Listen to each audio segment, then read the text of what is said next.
ताज़ा खबरों के लिए कोणार्क न्यूज़ को सब्सक्राइब करें और बेल आइकन ज़रूर दबाएं। अपना शहर, अपनी बातें, अपना शहर, अपनी बातें, सुबह शाम हर रोज आपके लिए लाते, हम आपके लिए लाते। कहीं पे चोरी, कहीं पे डाका, ब्रेकिंग न्यूज में बगुन टाका, मंत्री मौजी पाड़े का काका, न्यूज अपनी चटपटा पटाका, पटा पटाखा पटा पटाखा। खबर दर खबर पहुँचे आपके घर, देखे न्यूज ये पूरा शहर। News, reviews and interviews, fresh and hot, without excuse. Without excuse, without excuse. So tune in, keep watching. पूरे शहर की बातें, अपना शहर, अपनी बातें, अपना शहर, अपनी बातें, सुबह शाम हर रोज आपके लिए लाते, हम आपके लिए लाते। कोणार्क, अपना शहर अपनी बातें। नमस्कार, कोणार्क न्यूज अपना शहर अपनी बातें में मैं स्वागत करता हूँ आपका वैभव सोनोने। तो चलिए लेकर चलते आपको आज की कुछ ताजा तरीन खबरों की ओर। कोणार्क, अपना शहर अपनी बातें। प्रभाग क्रमांक 20 में पिछले 15 दिनों से पानी के लिए महिलाएं संघर्ष कर रही है। यहाँ का दुर्गा देवी पाड़ा, भावेश कॉलोनी, अशोक पाटिल कॉलोनी, साई प्रसाद कॉलोनी तथा ज्ञान अमृत कुल परिसर में पानी को लेकर भारी जन आक्रोश है। आइए इस विषय में देखते हैं दोनों तरफ की बातें।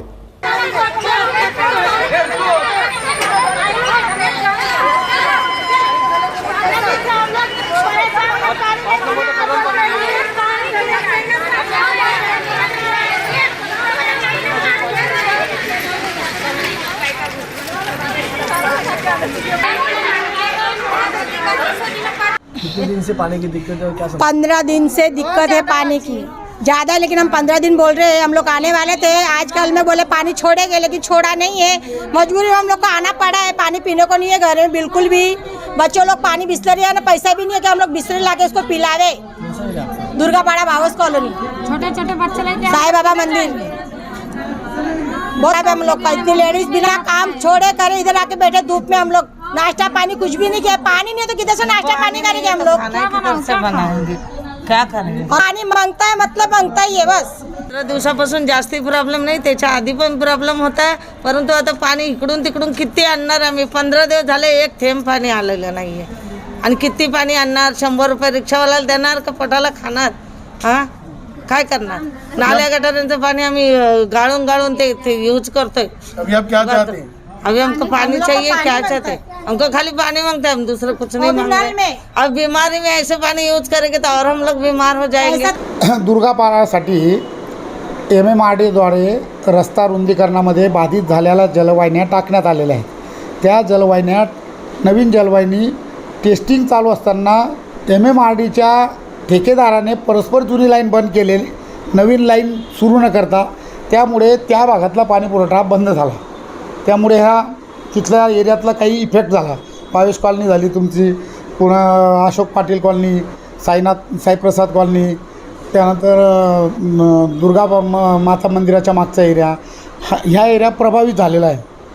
सदर ठेकेदार ऐकत नसल्यामुळे मी MMRDच्या ज्या उपायुक्त आहे, आपलं उपअभियंता आहेत टेंभुर्णीकर मॅडम, यांच्याकडे तक्रार केल्यानंतर त्यांनी ती लाईन जोडली। त्यामुळे त्या लोकांचा पाणी पुरवठा सुरळीत होईल। कधीपर्यंत होईल अंदाज?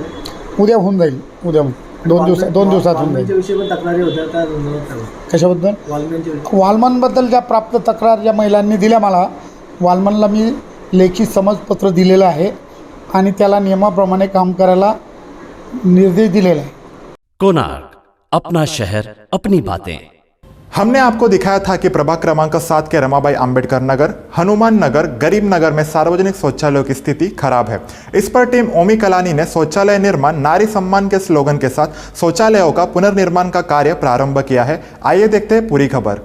बात करें तो शहर भर के शौचालयों की हालत ख़राब है, दुरुस्त नहीं किया जाता। वहीं पर रामाबाई टेकरी के इधर पे भी जो है काफ़ी शौचालयों की हालत ख़राब थी। अब किस प्रकार से उसे दुरुस्त किया गया है और किस प्रकार से जो है लोग इसका इस्तेमाल कर पाएंगे, खास करके महिलाओं को सबसे ज़्यादा दिक्कतें होती है। देखिए, आज महिला शौचालय के आज रमाबाई अंबेडकर नगर में आज उद्घाटन किया गया और उद्घाटन के उपलक्ष्य पर शौचालय निर्माण नारी सम्मान ये एक नारा देके पक्ष और पार्टी की तरफ से मैंने प्रभाग क्रमांक के साथ में आज रमाबाई अंबेडकर नगर में महिलाओं के लिए एक अच्छा ऐसा शौचालय देने का काम किया।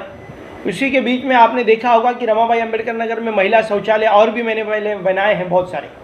ऐसे पूरे 5 शौचालय रमाबाई अंबेडकर नगर, रामदेव नगर, हनुमान नगर सिर्फ महिलाओं के लिए, जो मैं 4 साल पहले चुनकर मेरी भाभी शुभांगी निकम जी आई थी, तभी महिलाओं को यहाँ पर शौचालय नहीं था।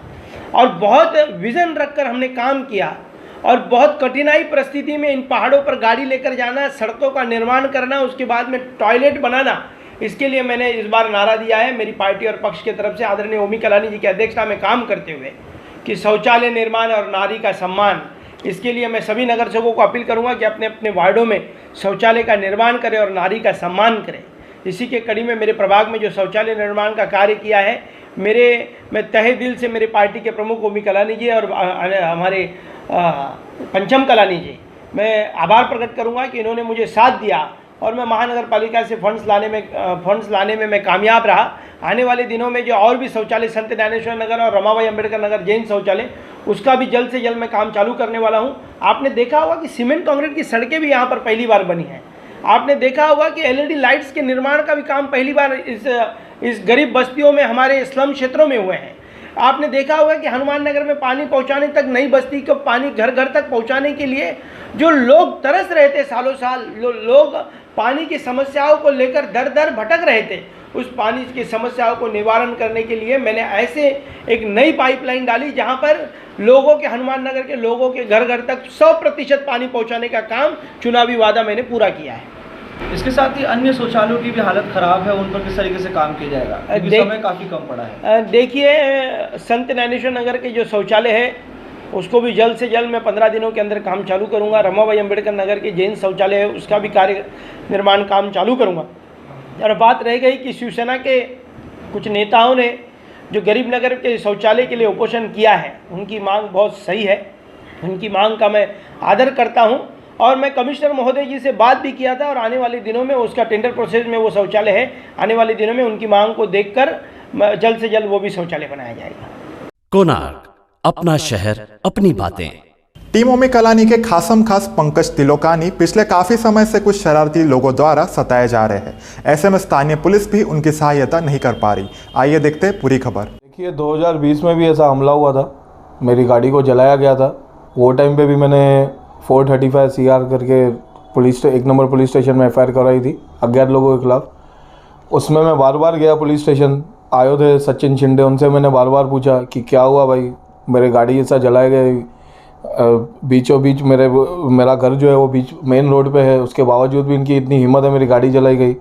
तो उन्होंने बोला तहकीकात चालू है। उसके बाद उन्होंने समरी डाला कि भाई आरोपी नहीं मिल रहे, तो मैंने भी इतना ध्यान नहीं दिया, ठीक है। फिर मेरी गाड़ी जलाई गई अभी, वो तो मेरे घर के अंदर रुकी थी, बाकायदा पेट्रोल बम बना के और ये पन्नियों में पेट्रोल डाल के मेरे घर पे फेंका गया, मतलब पूरे घर को ही जलाने की कोशिश की। ये बहुत डेंजर बात है।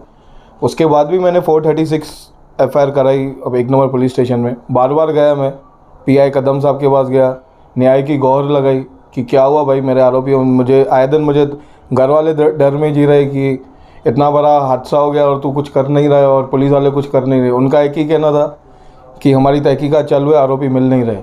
जिन जिन के ऊपर मुझे शक था वो नाम मैंने बताया पुलिस वालों को। उनके तहकीकात, उनको बुला के तहकीकात न करते हुए उल्टा उनके फेवर में बात की गई। मैं नाम नहीं लेना चाहूँगा, पुलिस वालों को अच्छी तरह से मालूम है मैं किन के नाम दिया हूँ। और उल्टा उन्होंने मेरे खिलाफ कंप्लेंट की और मुझे बुला के वहाँ पे बिठाया गया पुलिस चौकी में और स्टेटमेंट लिया गया उनके खिलाफ। ये सरासर गलत बात है। आप देखेंगे कोई भी पुलिस वाला मुझे न्याय देने को तैयार नहीं है। और 1 नंबर की हदी में आप देखेंगे जो क्रिमिनल एक्टिविटीज़ है वो होती कहाँ से, जब भी इलीगल काम होते हैं। एक नंबर की हद्दी में आप देखेंगे, जितने थाना क्षेत्र में जुआओं के अड्डे नहीं उतने आपके एक नंबर पुलिस की हद्दी में मिलेंगे। टोटली इलीगल काम चालू है। दुरू डांस बार जो इतनी बदनाम डांस बार है, 2-3 उधर मर्डर हो चुके हैं। अभी हाल ही में मुझे मालूम पड़ा उधर भी उन्होंने परमिशन दी है चालू करने की। ये बहुत ही डेंजर बात है हमारे शहर के लिए। जब भी हम ही सेफ़ नहीं है तो हम शहरवासी कहाँ से सेफ़ होंगे। मैं बार बार गौर लगाता रहा कि मुझे न्याय दो। पुलिस वालों की तरफ से कोई मुझे न्याय नहीं मिल रहा है। और अभी फिर मेरे जन्मदिन था, उसी के दिन मेरे सब जो बैनर लगे हुए थे पार्टी की तरफ से, जो मेरे कार्यकर्ताओं ने लगाए थे, मैंने खुद भी लगाए थे, वो भी सब फाड़ दिए गए थे। आज एक मेरे मित्र का जन्मदिन था, हिमांशु बदलानी जी का। उनके बैनर को आप देखेंगे, जो बैनर लगे हुए सिर्फ मेरा फ़ोटो कट करके क्रॉप करके काटा गया है। तो सिर्फ मुझे ही टारगेट किया गया है। किसी न किसी की ये शरारत है, मुझे ही टारगेट करके। और बहुत ही डेंजर बात है, पूरी तरह से मुझे जान माल का खतरा है। मैं बार बार ये गुहार लगा चुका हूँ, अगर इसके बाद कोई हमला होता है, कुछ भी होता है, तो उसके पूरे जवाबदार एक नंबर पुलिस स्टेशन वाले होंगे। क्योंकि उन लोग ने बिल्कुल ध्यान नहीं दिया, कुछ किसी की भी बात में सीरियसनेस नहीं है। उनका सिर्फ इलीगल एक्टिविटीज़ और इलीगल धंधों में सीरियसनेस ही। इस मामले में एसीपी डीसीपी से मिले होंगे? मैंने बाकायदा लिखित में उनको जानकारी दी है, अर्जी दी है। अभी तक उनका मुझे रिप्लाई नहीं आया है कुछ भी। आपने कोई कोर्ट वगैरह में पिटीशन? हाँ, मैंने अपने एडवोकेट से बात करके हाई कोर्ट में भी पिटीशन की मैंने तैयारी की है। मुझे पूरा यकीन है मुझे हाई कोर्ट से तो न्याय मिलेगा ही मिलेगा। कोणार्क, अपना शहर अपनी बातें। MMRDA के सह व्यवस्थापक विजय वाघमारे ने हमें बताया कि भिवंडी कल्याणशील मार्ग बहुत जल्द 6 लेन का होने जा रहा है तथा यह मार्ग सीमेंट कंक्रीट का बनाया जा रहा है। राज्य रास्ते विकास महामंडल इस रास्ते को बरसात से पहले ही पूरा करने जा रहा है। इस विषय को लेकर कल्याण डोंबिवली महानगर पालिका आयुक्त डॉक्टर विजय सूर्यवंशी तथा जिल्हाधिकारी कार्यालय के अधिकारियों के बीच हुई एक बैठक। शिवफाटा ते भिवंडी हा 21 किलोमीटरचा जो रस्ता आहे तो 4 लेनचा 6 लेन करायचा आमचा MSRDC करत आहे आणि त्याच्या अनुषंगाने ज्या काही अडीअडचणी आहेत त्या लवकरात निस्ताराव्या याच्या अनुषंगाने आपली बैठक झाली। आता आपण बघितलं की मोठ्या प्रमाणामध्ये रस्त्याची कामं जी आहेत ती सुरू आहेत आणि त्याच्यामध्ये 2 लेन्सचा बऱ्यापैकी आपला PQC झालेला आहे, काँक्रिटीकरण झालेलं आहे आणि बऱ्यापैकी ट्रॅफिक जे आहे ते पण सुरळीत झालेलं आहे। पण त्यातल्या त्यात त्याला ह्या मान्सूनच्या आधी, पावसाळ्याच्या आधी आपण कशा प्रकारे पूर्ण करू शकू याच्या अनुषंगाने कमिशनर साहेब विजय सूर्यवंशी आहेत आणि कलेक्टर ऑफिसची टीम ह्या सगळ्यांच्या सोबत आपली बैठक झाली आहे आणि ती लवकरात लवकर कशी संपवायची याच्या अनुषंगानेची बैठक होती। त्याच्यामध्ये असा कुठला स्पेसिफिक निर्णयाची गरज नव्हती आपल्याला, फक्त लँडचे रिलेटेड काही इश्यूज असतील तर ते आपण लवकरात लवकर निस्तरावे त्याच्या अनुषंगाने आम्ही इन्स्ट्रक्शन्स दिलेले आहेत। त्याच्या अनुषंगाने ट्रॅफिकचे काही इश्यूज आहेत, आपण कन्स्ट्रक्शनचं काम करतोय तर तिथे कुठे वार्डन्स लागतात, काही ट्रॅफिकमध्ये अडचणी येतात तर त्या कशा काय दूर करायच्या त्याच्या अनुषंगाने आम्ही ट्रॅफिकच्या मंडळींसोबत पोलिसांसोबत पण आम्ही चर्चा केली। भूसंपादनाचा काही प्रश्न होता तो पूर्ण आणि किती? भूसंपादनाचा प्रश्न सध्या नाही आहे। सध्या आपण 2 लेन जे आहेत आपल्या त्याच PQC करतोय। त्याच्यानंतर 3rd लेन आपण जेव्हा जिथे आहे भूसंपादनाची गरज नाही तिथे आपण 3rd लेनचं पण काम केलेलं आहे। पण जिथे गरज भासू शकते तर त्याचा रेकॉर्ड आम्ही सांगितला आहे चेक करायला आणि जिथे जिथे गरज पडेल तर तिथे तिथे त्याप्रमाणे म्हणजे TDRचा विषय असो किंवा भूसंपादनाचा प्रोसेस असो त्याच्याप्रमाणे काय कारवाई करायची त्याच्याबाबत आम्हाला कमिशनर साहेब आणि कलेक्टर साहेब सांगतील। टक्केवारीमध्ये नाही सांगता येणार आपल्याला काम, कारण की बरेचसे जे पॅचेस आहेत त्यामध्ये काही ठिकाणी आपल्याला 2च लेन करता आलेल्या आहेत। 3rd लेन जी आहे ती व्हायची आहे, पण आपण मान्सूनच्या पूर्वी 2 लेन्स ज्या आहेत त्या सगळीकडे कंप्लीट करू एवढं मी निश्चित सांगू शकतो। कोणार्क, अपना शहर अपनी बातें। यंगिस्तान फाउंडेशन ने अंतर्राष्ट्रीय महिला दिवस पर ईंट भट्टे पे जाकर आदिवासियों महिलाओं की सूद ली। आइए जानते हैं पूरी रिपोर्ट।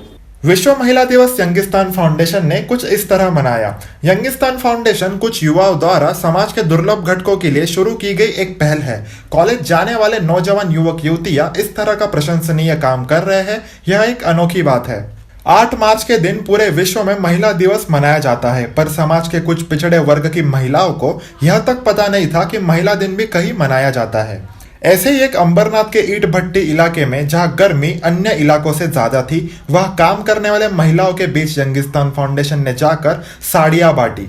ईंटें सेकने के लिए 800 सेल्सियस से 1100 सेल्सियस का तापमान भट्टी के अंदर होता है। वहां कड़ी धूप में काम करने वाली महिलाओं के चेहरे पर खुशी लाने का काम यंगिस्तान फाउंडेशन द्वारा किया गया और महिलाओं के बीच विश्व महिला दिवस के बारे में जागरूकता फैलाई गई। और कुछ इस प्रकार यंगिस्तान आर्मी ने विश्व महिला दिवस पर नारी शक्ति को सलाम किया। कोणार्क, अपना शहर अपनी बातें।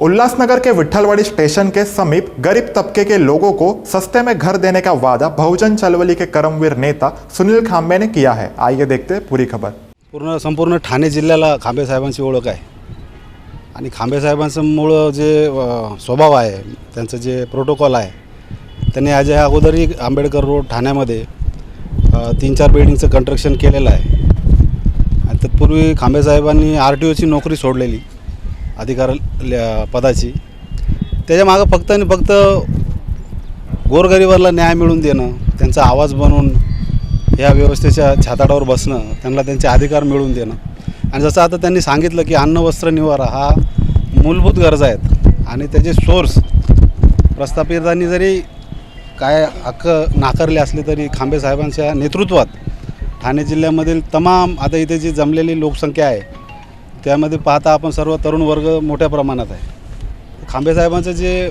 मोठे आकर्षण आहे तरुणांकडे ते त्यांच्याकडे आशेने पाहतात आणि असे प्रोजेक्ट ॲक्च्युली ह्याच्या मागे काय आता आमचं विनोद शेठ झाले किंवा खांबे साहेब झाले यांचं काय म्हणजे आर्थिक नियोजन असं काय नाही।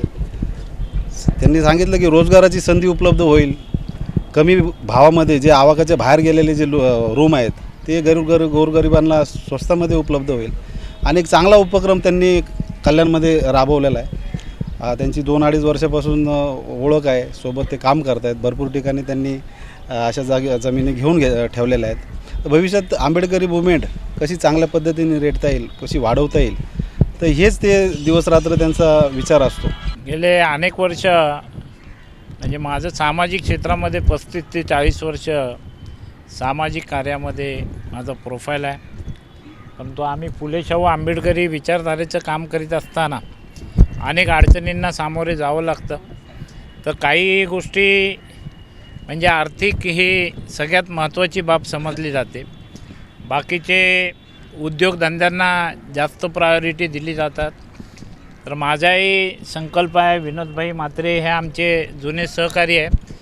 गुले खर्डीला म्हणजे ठाणे जिल्ह्यामध्ये जवळजवळ 8-10 ठिकाणी आम्ही संयुक्तिक असा प्लॉट इन्व्हेस्टमेंट केलेली आहे आणि त्याचाच एक भाग म्हणून आजच्या ह्या विठ्ठलवाडी स्टेशनच्या समोरचा अमरोजा हॉटेलच्या बाजूचा प्लॉट हा आता आम्ही डेव्हलप करायला घेणार आहोत।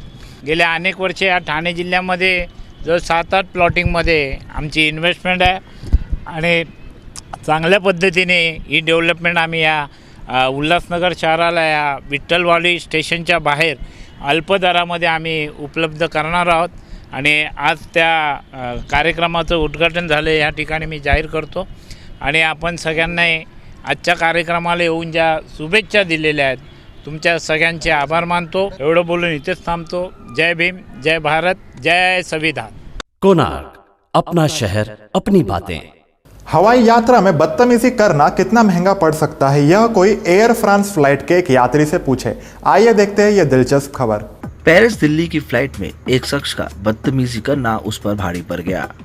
दरअसल खबर के अनुसार फ्लाइट ने दिल्ली के लिए टेक ऑफ ही किया था कि एक भारतीय शख्स अन्य यात्रियों के साथ बदतमीजी करने लगा, जिसके बाद फ्लाइट ने इमरजेंसी लैंडिंग कर उसे उतार दिया।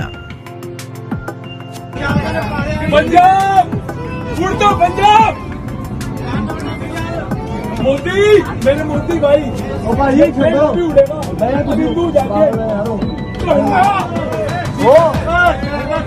बताया जा रहा है कि किसी बात को लेकर एक शख्स एक यात्री के साथ तू-तू में हो गई, जिसके बाद वो चुप होने को तैयारी नहीं हुआ। अन्य यात्रियों ने मामले को सुलटाने की कोशिश की, लेकिन उसने उन सब के साथ बदतमीजी कर गाली गलौज की। अधिकारियों के मुताबिक शख्स बेवजह फ्लाइट में मोदी के नारे लगाने लगा और पंजाब के बारे में बात करने लगा।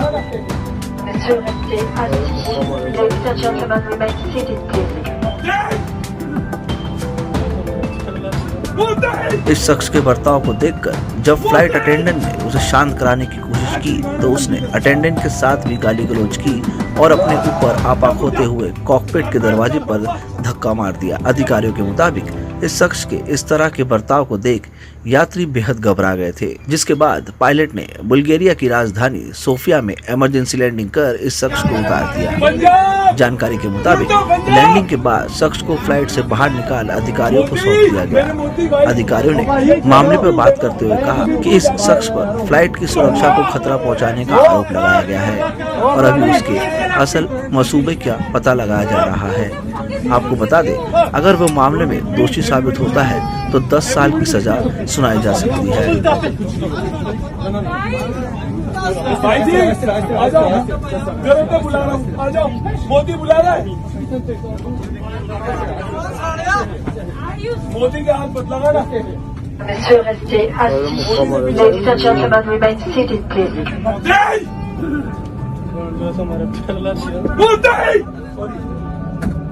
मोदी! आया तेरी गाड़ी में दम जीसस। जा मुड़ जा। गाड़ी पे लाग बरुआ। कोणार्क, अपना शहर अपनी बातें। हमारे शहर के लोग स्वच्छ भारत मुहिम के प्रति कितने जागरूक और सजग हैं, यह तो आप इस खबर को देखकर ही समझ सकते हैं। स्वच्छ भारत अभियान के अंतर्गत प्रयास किए जा रहे हैं कि शहर को स्वच्छ और सुंदर बनाएं, लेकिन कहीं ना कहीं प्रशासन भी लापरवाही करता है तो वहीं जनता भी लापरवाह दिखाई देती है। शहर के कई जगहों पर कचरा कुंडी रखी गई है, लेकिन नागरिक लापरवाह होकर कचरा कुंडी में ना डालकर बाहर डालते हैं, जिससे आसपास के परिसर में गंदगी का माहौल हो जाता है। और ऐसे में इसके बाद खुद ही नागरिक शिकायत करते हैं कि आसपास में काफ़ी गंदगी है। वहीं प्रशासन को भी टाइम टू टाइम इस कचरे को उठाना चाहिए, लेकिन कहीं ना कहीं इसमें देरी हो जाती है। प्रशासन नागरिकों के ऊपर ये जिम्मेदारी थोपता है और नागरिक प्रशासन को इसकी जिम्मेदारी कहते हैं। ऐसे में अगर दोनों ही नहीं समझ पाएंगे तो शहर में स्वच्छ भारत अभियान के अंतर्गत साफ सफाई नहीं हो पाएगी, और जिस प्रकार से हमारे शहर की कई जगहों पर साफ सफाई वंचित है वो उसी तरीके से रहेगी और आने वाले समय में ये दिक्कतें बढ़ जाएगी, क्योंकि गंदगी बीमारी का साम्राज्य होता है और अगर इसी तरीके से हालात रहे तो शहर में महामारी भी फैल सकती है। कोणार्क, अपना शहर अपनी बातें। जलगांव क्षेत्र में जिलाधिकारी ने 8 मार्च से लेकर 15 मार्च के बीच जनता कर्फ्यू लगाने का ऐलान किया है। आइए देखते हैं पूरी खबर। महाराष्ट्र के जलगांव में 11 मार्च से जनता कर्फ्यू लगाया जा रहा है। जलगांव के जिला कलेक्टर अभिजीत रावत ने इसकी जानकारी देते हुए कहा कि जिले में 11 मार्च रात 8 बजे से 15 मार्च सुबह 8 बजे तक जलगांव नगर निगम की सीमा में जनता कर्फ्यू लगाया जा रहा है। आपातकालीन सेवाएं, एमपीएससी और अन्य विभागों की परीक्षाओं में इसमें छूट दी गई है। इसी के साथ ही मुंबई में भी दिन ब दिन कोरोना के संक्रमितों के आंकड़े बढ़ते जा रहे हैं। अगर हालात ऐसे रहे और लोगों ने नियमों का पालन नहीं किया तो फिर से एक बार लॉकडाउन लगाना हमारी मजबूरी बन जाएगा। मुंबई के मंत्री आलम शेख ने कहा कि सभी ने अपने और अपने परिवार की चिंता करना शुरू कर देना चाहिए। उन्होंने कहा कि रोज बढ़ती संख्याओं में कोरोना के मरीज मिलते जा रहे हैं। इन हालात में सरकार और प्रशासन अपनी तरफ से पूरी कोशिश कर रही है कि संक्रमण को रोका जाए। वहीं टीकाकरण अभियान भी चलाया जा रहा है। इसके बावजूद जनता सहयोग नहीं करेगी और नियमों का पालन नहीं करेगी तो मजबूरन लॉकडाउन लगाना पड़ सकता है। उन्होंने कहा कि शादी के लिए 50 लोगों की मंजूरी दी गई है तो 300 लोग बुलाए जा रहे हैं। रात का कर्फ्यू लगाने के बावजूद भी पार्टी चल रही है। ऐसे क्लब और होटलों पर हम कार्रवाई कर रहे हैं। सरकार जो नियम बता रही है वो सभी के लोगों के भलाई के लिए है। लोगों को इस समय समझने की जरूरत है। वही हालात एक बार फिर से दोहराना नहीं चाहते। इसके लिए सभी को अलर्ट रहने की जरूरत है। अभी समय है, सब लोग नियमों का पालन करना शुरू कर दे। नियमों का पालन होगा तभी मुंबई इस कोरोना की लड़ाई को जीत सकेगी, वरना हमें मजबूरन लॉकडाउन की मदद लेनी पड़ सकती है। कोणार्क, अपना शहर अपनी बातें। थैलेसीमिया के बच्चों को खून की जरूरत है। इसे लेकर रविवार को 14 मार्च को रक्तदान शिविर लासी पंचायत हॉल में आयोजित किया गया है, तो भारी मात्रा में जाकर रक्तदान करें। आइए लेते हैं पूरी जानकारी। जय झूलेलाल। मां सभिनी शहर वासियुनि खे ॿुधाइणु चाहींदुमि त ईंदड़ 14 तारीख़ आर्तवार जे ॾींहुं ब्लड डोनेशन कैंप जो आयोजन कयो आहे। इहा कैंप लासी पंचायत हाल तरफ़ां लासी हाल में ऐं जय झूलेलाल संघर्ष सेवा समिति ऐं सेवा ग्रुप तरफ़ां रखी वई आहे। मां सभिनी शहर वासियुनि खे चवणु चाहींदुमि त अची करे गॾिजी सभु इन कैंप जो फ़ाइदो वठनि ऐं थैलेसीमिया वारनि खे इहो ब्लड जाम ज़रूरत आहे। महिरबानी करे सभु अचनि इन जो लाभ वठनि। टाइमिंग 10 खां शाम जो 5 ताईं रखियल आहे। जय झूलेलाल। कोणार्क, अपना शहर अपनी बातें। कल्याण डोंबिवली महानगर पालिका क्षेत्र में कोरोना के मामलों में बढ़ोतरी को देखते हुए आयुक्त डॉक्टर विजय सूर्यवंशी ने क्या कहा, आइए सुनते हैं। हे खरं आहे की काही दिवसांपासून आपल्या महापालिकेच्या क्षेत्रामध्ये केसेस वाढत आहेत आणि म्हणून आता त्याच्यात टेस्टिंग मोठ्या प्रमाणात आम्ही करतो आहे आणि अजून ते वाढवायचं आहे। त्याचप्रमाणे कॉन्टॅक्ट ट्रेसिंग आपला 21-20 आहे ते पण आम्ही वाढवणार आहोत। ज्या बिल्डिंग्समध्ये आता केसेस आढळून येतात तिथे बिल्डिंगमधल्या संपूर्णच बिल्डिंगच्या नागरिकांचं टेस्टिंग करण्याचा देखील आम्ही निर्णय घेतो आहे। यामध्ये माझी नागरिकांना नम्र विनंती आहे की टेस्टिंगसाठी आपण विरोध करू नका। जितके आपल्या टेस्ट वाढतील तितके आपण लवकर या संख्येला आपण आळा घालू शकतो आणि म्हणून ज्यावेळेला आमचे कर्मचारी अधिकारी टेस्टिंगसाठी येतील त्यांना सहकार्य करा। हे कठोर पावलं आपल्याला उचलावंच लागतील। जे कंटेनमेंट एरियाज आपल्या त्या आहेत तिथे देखील काही आपल्याला स्ट्रिक्ट ॲक्शन्स येणाऱ्या काळामध्ये घ्यावे लागतील आणि म्हणून गर्दीच्या ठिकाणी न जाणे, बाजारामध्ये गर्दी न करणे, लग्न समारंभामध्ये जे काही निकष शासनाने घालून दिलेले आहेत त्याचं पालन करणे, मास्क घालणे, मोठमोठे पार्ट्या करणे हे आपण कृपया टाळावे। आत्ता देखील आपण बघतायत की जे केसेस वाढत आहेत त्या लग्न समारंभामधल्याच केसेस वाढत आहेत आणि पार्ट्यांमधले केसेस वाढत आहेत। यापुढे याच्यावरती अत्यंत कडक कारवाई आम्ही करण्याचं ठरवलं आहे। कोणार्क, अपना शहर अपनी बातें। कल्याण डोंबिवली महानगर पालिका ने रास्ते पर कचरा डालने वालों के खिलाफ सख्त कदम उठाया है। अब यदि रास्ते पर कोई कचरा फेंकते हुए पकड़े गए तो कचरा फेंकने वाले को हो सकती है जेल, बता रहे हैं कल्याण डोंबिवली महानगर पालिका के उपायुक्त रामदास कोकरे। आतापर्यंत नागरिक जर उघड्यावर कचरा टाकताना सापडला तर त्याच्यावर दंडात्मक कारवाई करत होतो, परंतु काही नागरिकांना त्याच्यातही भीती वाटत नाही। तर आम्ही आता शिळफाटा रोडला पिसवली आणि डोंबिवली MIDC एरिया आणि तो शिळफाटा रोड या भागात आता मानपाडा पोलीस स्टेशनच्या मदतीनं संयुक्त KDMC आणि पोलिसांची कारवाई करून जे रस्त्यावर कचरा टाकतात त्यांच्यावर आपण कारवाई करून त्यांना कोर्टात पाठवून दंडात्मक कारवाई करण्याची मोहीम सुरू केलेली आहे आणि त्याचा आता चांगला परिणाम दिसून येत आहे लोकांना। पोलिसांकडून काय गुन्हे वगैरे पण दाखवले? पोलिसांकडून मुंबई पोलीस ॲक्ट 115-117 नुसार कारवाई करण्यात येते। त्यांना सदर इस्मांना कोर्टात नेऊन त्यांना दंडात्मक कारवाई होते। कोणार्क, अपना शहर अपनी बातें। आइए एक नजर डालते हैं आज की कुछ अन्य घटनाओं पर।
क्या कहेंगे, कैसे लगी आग और क्या कहेंगे आप? आग लगी है, थोड़े में आग लगी, पूरा आग से जल गया। आज पूरी पब्लिक को घर में बाहर पा रही है, कोई पब्लिक घर में नहीं है। अब पूरा शूटिंग उतार सकते हैं, सब पब्लिक A to Z बाहर है, क्योंकि ये कुछ भी हो सकता है अगर ध्यान नहीं देंगे। आज अगर ये बुझा भी जाते हैं लाल बम्बे ये म्यूनसिपालिटी वाले, तो भी ये रात को आग लगने का संभव है। और बाजू में गैस गोदाम है और फुल है गैस गोदाम, कल ही 3 गाड़ी उतरी है। अगर अचानक रात को अगर कुछ होता है तो पूरी बस्ती जल सकती। इसका जिम्मेदार कौन है, ये हमको जवाब दो। न करे डंपिंग बंद करो, बस इतना हमारा कहना है। इससे हम आगे नहीं कर सकते। मतलब इंसान से ज़्यादा नहीं है कचरा, तुम कचरा किधर भी डाल सकते हो। आज इतना पब्लिक है, आप शूटिंग उतार, एक भी पब्लिक घर में नहीं है। A to Z पब्लिक बाहर आके खड़ी है कि अगर ये रात को भी जलता है तो हम लोग कैसा इसका ऑक्सीजन लेंगे। कोणार्क, अपना शहर अपनी बातें। महात्मा ज्योतिबा फुले की पुण्यतिथि पर कोणार्क न्यूज की तरफ से हम करते उन्हें कोटि कोटि नमन। कोणार्क, अपना शहर अपनी बातें। सिंधु एजुकेशन सोसाइटी तथा वान्या फाउंडेशन ने अंतर्राष्ट्रीय महिला दिवस पर सब्जी वाली, मच्छी वाली, साफ सफाई वाली, काम वाली, पुलिस, ट्रांसजेंडर और नर्स महिलाओं को धूल मिट्टी तथा कोरोना से बचने के लिए स्कार्फ कम मास्क बांटे। आइए देखते हैं पूरी खबर।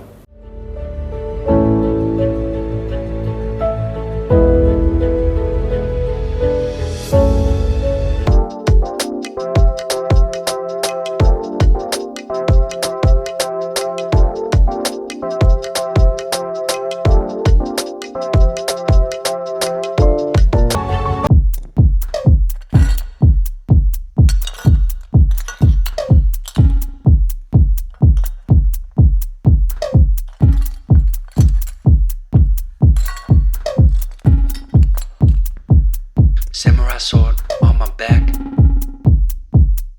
You don't know how to act. Maybe you should relax. Maybe you should relapse. Just kidding.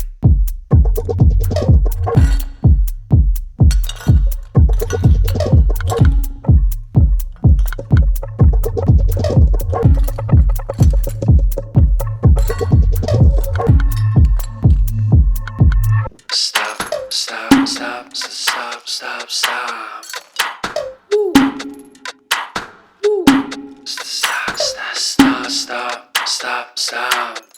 Stop, stop, stop, stop, stop, stop.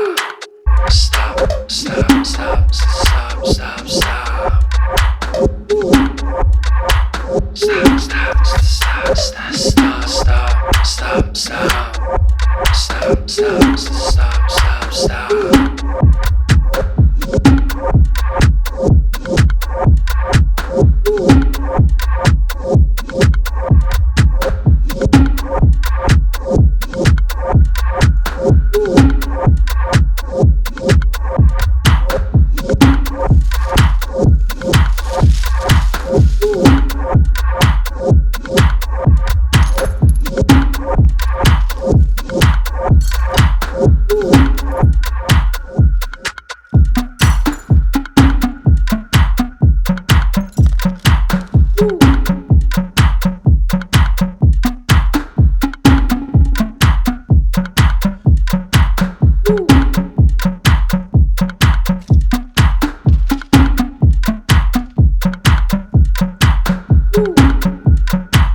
stop, stop, stop, stop.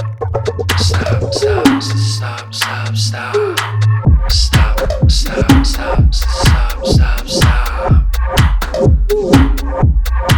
Stop, stop, stop, stop, stop. Stop.